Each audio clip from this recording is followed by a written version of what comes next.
All right, y'all. How y'all doing out there? Look, y'all, we back into our trial. You know we weren't gonna be hard. I'm gonna be hard on them, okay? Now this Tyre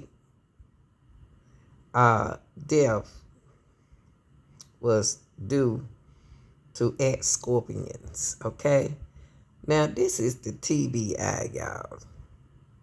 Tennessee Bureau of Investigation taking this stand, and he is going to discuss the investigation, his claims, and he had no idea what happened. I'm not gonna give the video away, but y'all like, share, and subscribe, and y'all be safe out there, okay? You had no idea about that. Trained narcotics officers? Did you have any idea, or did the TBI have any idea, that officers felt Tyre Nichol'S was under the influence of narcotics? I can't tell you how they felt because I wasn't there. I don't know. Did TBI agents review the body cams of the officers involved? Yes. When did that happen? At different times, because there's so many body cams, so many cameras. I'd have to, each report would tell me exactly when and what agent reviewed that particular body cam. There's several body cams. There's so many of them that they were assigned to different agents to review. On the night in question? No, not on the night in question, but that would have been later on. Did you know that TBI agents on scene at Flickr reviewing body cams? I can't answer that. I don't know. I was not there. That's not contained anywhere in the investigation file? I'd have to look at the file again, but I was not there. And I can't tell you how anyone felt or what they saw. Are you familiar with the search warrant that was issued by you on Tyre Nichol'S car's contents? Yes. So are you familiar with that, the necessity of seeing the report? Yes, but if you want me to tell you what the exact contents were, I had to see the report. Maybe these will stand out. Okay. Were illegal drugs found in that car? Yes. Were mushrooms found in that car? Yes, sir. And that mushrooms are commonly referred to as psilocybin. Is that right? Psilocybin, correct. And psilocybin is a Schedule I hallucinogenic narcotic. Right or wrong? You're correct. Were any personal property, such as credit cards, debit cards, photo IDs, without the name Tyre Nichol'S on it, found in that car? Yes, sir. What was done with those credit cards, debit cards, and photo IDs? Those would have just been kept as evidence of anything found in the car. Well, I may not have the thousands-page reports. I do have a letter. Did you coordinate with MPD and Mr. Hagerman to return Mr. Nichol's car and contents to him? Yes. Or to his family? Yes, sir. Okay, so I'm going to look. So, is that customary to return evidence to a family member? Yes.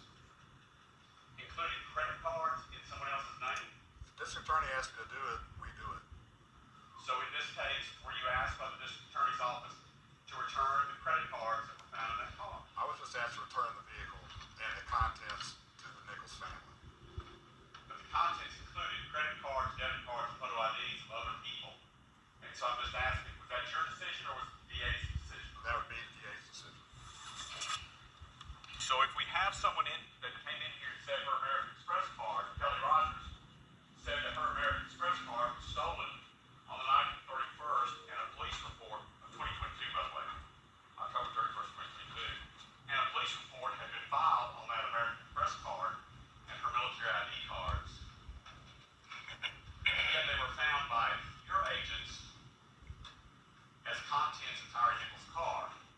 Can you explain or justify how that card was given to the Nichol'S family? Right. So like I told you earlier, the TBI has requested to work certain crimes. In this case, we were requested to work the case of, at the time, an aggravated assault, which turned into a homicide. There was nowhere in that request from the DA's office to work any stolen credit cards, anything like that. And in our normal case of business, we would not do that because for us, it had nothing to do with the case we were requested to work by the district attorney's office. Okay, maybe I'll stumble upon something. investigate an aggravated assault charge. An aggravated assault of who? That may sound like a dumb question, but an aggravated assault on who? On Mr. Nichol's.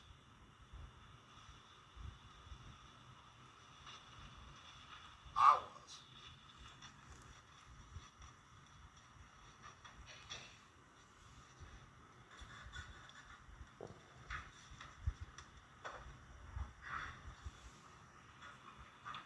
This investigation, did it cross your mind at any point, you got back from COVID or whatever, to get original blood and urine from Tyre Nichol'S in order to run toxicology screens? Well, that by the time I became the agent, unfortunately, Mr. Nichol'S had passed away. Therefore, we would have gotten the blood samples from the medical examiner's office. All right. Because they do a full tox screen. And had you not been out on COVID, as part of investigating this case fully, would have you requested by way of a search warrant blood and urine of Tyre Nichol'S while he was alive? While he was alive, I would have always, let me answer your question. I would have requested the medical records from St. Francis, which would have contained a toxicology report. They had to do blood work for their treatment. That's where I would have gotten those records. Therefore, I would have issued a subpoena to St. Francis for all medical records for the treatment of Tyre Nichol'S. Yes, sir. What's the date of that subpoena? That subpoena is dated the 11th of January, 2023.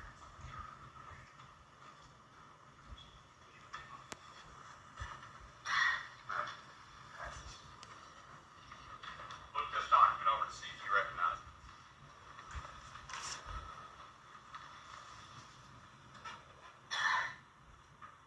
Correct. This would be an actual receipt of the medical records from St. Francis based on the subpoena that I hold in my hand here. Right. The date of the subpoena is January 11th? Correct.